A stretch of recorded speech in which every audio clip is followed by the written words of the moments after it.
Nongeye kuguha ikaze muri ino si iki gihe aho imbuga nkoranyambaga zigaruye imitima y'abatari bake kuri ino si, abandi nabo bakazibona nka business yoroshye kuba wayitangira, bakubaka izina maze sose ikakumenya mu gihe gitoya. Abantu benshi bagiye bagira ibitekerezo by'ibyo bakoresha zino mbuga nkoranyambaga maze bakubaka abantu nako bakora amafaranga. Hano rero haza ubuhanga buhanitse bwa buri wese butuma abantu bakunda ibyo akora maze bakabira bari no kwinjiza amafaranga menshi atabarika buri kwezi. Hagiye havuka aba content creator batandukanye bagiye bakora ibintu byinshi maze isi yose ikagenda ibikunda, abantu bakishimira content zabo maze bakazireba. Ino documentaire aza kukujyana mu rugendo rudasanzwe bifashe gusobanukirwa amateka yabo, ko batangiye, aho bakomoka cyangwa se ababyeyi babo, ko babayeho mu miryango yabo itandukanye n'uko buri wese yihariye mu rugendo rwe cyangwa se muri content yiwe. Turatangira ku mwanya wa 10 turaza kugera ku mwanya wa mbere, tugenda amazina yabo, ibyo bakora, icyatumye bamamara cyangwa se byinshi bitandukanye ku buzima bwabo. Wumva nitwa Ngabo Intwari Kade, ni Spotlight Jam, ibiganiro by'ubwenge n'amakuru agezweho agenda kugeraho buri munsi. Ni mushishikaze no gukora subscribe niba utarayikora. Aho ubundi rero ngo ikaze.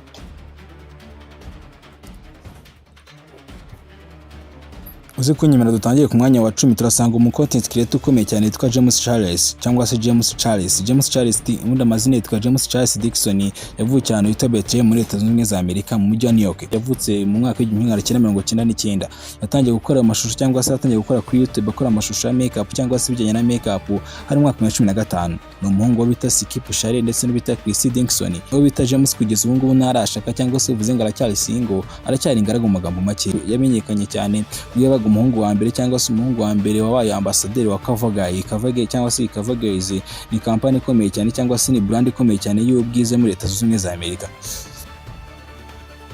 Abantu bamukurikira n'urubyiruko rukunda ibijyanye n'ubwiza, akaba afite abamukurikira benshi, dore ko afite miliyoni 24 kuri YouTube, ikajya miliyoni 40 kuri TikTok ndetse na miliyoni 19 kuri Instagram. Turaza gukomeza n'umuntu ku mwanya wa 9. Umwanya wa 9 undi mu content creator ukomeye cyane yitwa Brent Rivera. Brent Rivera undi amazina ye Brent Austin Rivera, yavukiye muri Leta ya California mu mwaka wa 1994 muri Leta Zunze Ubumwe za Amerika. Yatangiye ku rubuga rwuzwi nka Vine cyangwa se Vine muri 2013, amaze kwimukira kuri YouTube ndetse na TikTok. Umuhungu wo bita John Rivera na Laura Rivera. Uwo bita Brent Rivera rero ni ingaragu kugeza ubu ngubu, uze ngo ntago arashaka. Bamukurikira n'urubyiruko rw'abantu benshi, dore ko afite miliyoni nyinshi zimukurikira ku mbuga zitandukanye, dore ko afite miliyoni 41 kuri YouTube n'400 ndetse na miliyoni 50 zimukurikira kuri TikTok. Uzakomeza ku mwanya wa 8. Ku mwanya wa 8 naho undi mu content creator ukomeye cyane yitwa Edison Ray. Undi amazina yitwa Edison Ray Easterling. Yavukiye muri Leta ya Lafayette muri Leta Zunze Ubumwe za Amerika hari mu mwaka wa 2002. Yatangiye kuri TikTok muri 2019. N'umukobwa wita Monty Lopez ndetse na Sherry Easterling.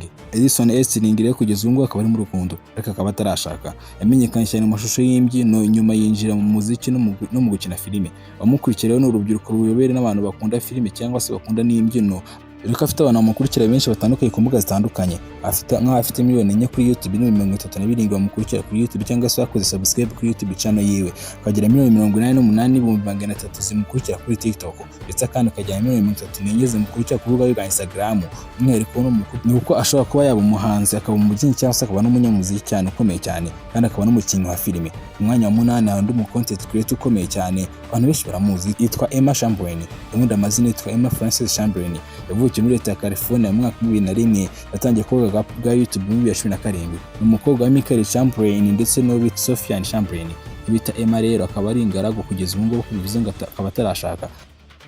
Menyekanye cyane mu mashusho y'udukino tw'ubuzima bwe bwa buri munsi, agaragaza ibikorwa bye bisanzwe nko guteka n'indi mirimo itandukanye. Bamukurikira rero n'abantu benshi abajene cyangwa se abajene, afite subscribers bageze kuri miliyoni 12 bamukurikira kuri rubuga rwa YouTube, akajyana miliyoni 14 ku rubuga rwa Instagram. Akaba afite umwihariko yuko ari umuntu cyangwa se content yari kugaragaza ubuzima bwe busanzwe cyangwa se ibikorwa byo mu buzima busanzwe.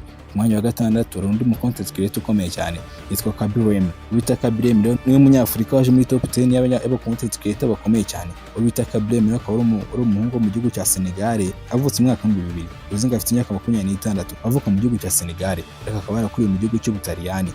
Yinjiye ku mbuga nkoranyambaga mu mwaka wa 2020, yinjira ku rubuga rwa TikTok. Yari yarabuze akazi cyangwa se byabaye nyuma yo kubuza akazi mu gihe cya COVID-19. Kabirem akaba ari ingaragu kugeza ubu ngubu.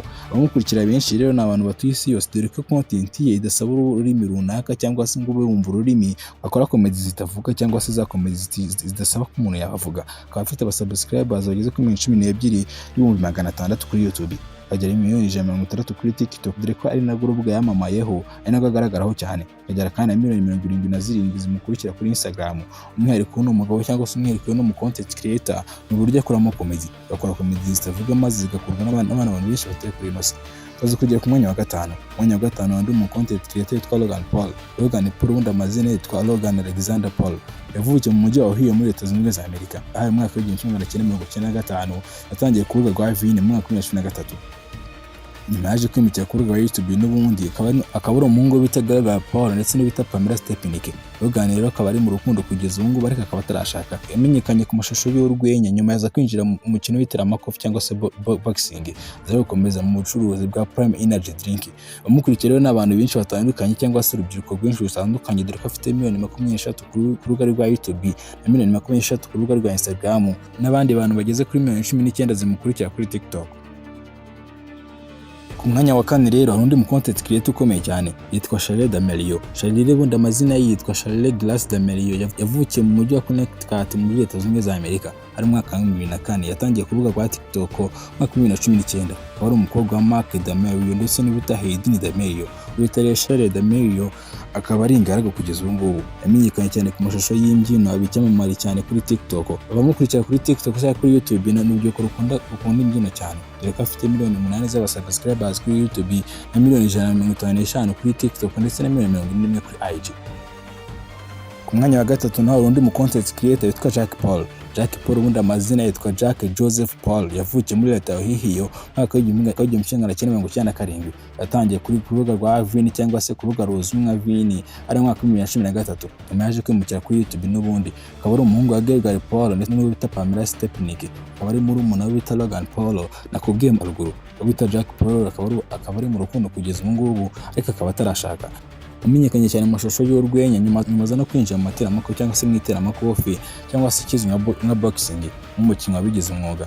Akaba afite abasubscribers bageze kuri miliyoni 20,900, miliyoni 28 kuri Instagram ndetse na miliyoni 19 kuri TikTok. Ku mwanya wa kabiri hari ubita Kylie Jenner. Kylie Jenner yo akaba amazina yose akaba ari Kylie Kristen Jenner. Baravukiye muri Los Angeles mu mwaka wa 1997. Yatangiye kumenyekana mu mwaka wa 2007 mu kiganiro yakoraga cyitwa Keeping Up with Kardashians, cyangwa se ikiganiro yakoranaga n'umuryango w'aba Kardashians kuri YouTube yabo cyangwa se kuri YouTube channel yabo. Ano mukobwa rero akaba ari umukobwa wa Kylie Jenner ndetse bita Kris Jenner. Kugeza ubu ngubu Kylie Jenner akaba afite umwana ariko akaba atarashaka. Yamenyekanye cyane mu bucuruzi bwa cosmetic, abamwe mu bakiri batoya bakize cyane ku isi. Abamukurikira rero n'abantu benshi bashimishwa n'ubwiza n'imyambarire.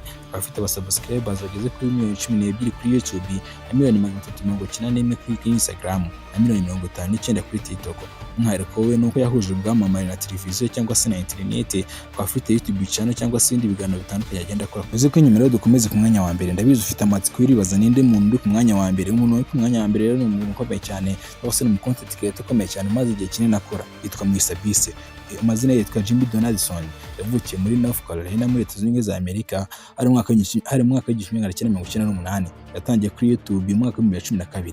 Umuhungu wa Cyril Donaldson. Mr Beast rero akaba ari ingaragu kugeza ubu ngubu, bivuze ngo Mr Beast ntabwo arashaka. Yamenyekanye cyane mu mashusho y'ibikorwa binini cyangwa se ibikorwa bitangaje, nko gutanga amafaranga menshi, gutera ibiti no gufasha abababaye.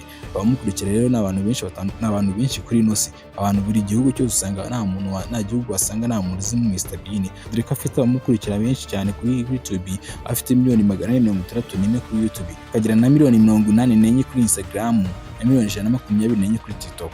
Umwihariko we nuko yahuje ubwamamare n'ubugiraneza, yerekana ko ibikorwa bye bishobora guhindura abantu benshi kuri ino si. Ndabizi ushobora kuba wakibaza kuri bamwe utumvisha muri top 10 ngo bita iShowSpeed, ariko impamvu hari nuko Forbes igiye gukora top 10 hari criteria igenderaho. Cyambere ntabwo igendera ku bantu benshi cyangwa se ku bantu bagufuringa benshi, ahubwo igendera kuri business ranking cyangwa se amafaranga winjiza, amakampani wamamariza cyangwa se ibintu bitandukanye. Muri make rero bagenda ku mafaranga uwo muntu aba yinjiza cyangwa se iyo content ibasha kuba yamuhereza. Impamvu rero amazina menshi wagiye utayumva muri top 10 bikangushimira rero. Iyi top 10 ntabwo utegura ngena gutegura ibintu byose ikanga bintwara ikaze. Ingiye ni Spotlight Jam, mushishikaza gukora subscribe niba utarayikora, na like kuri video yacu, naho ubundi Astra Vista.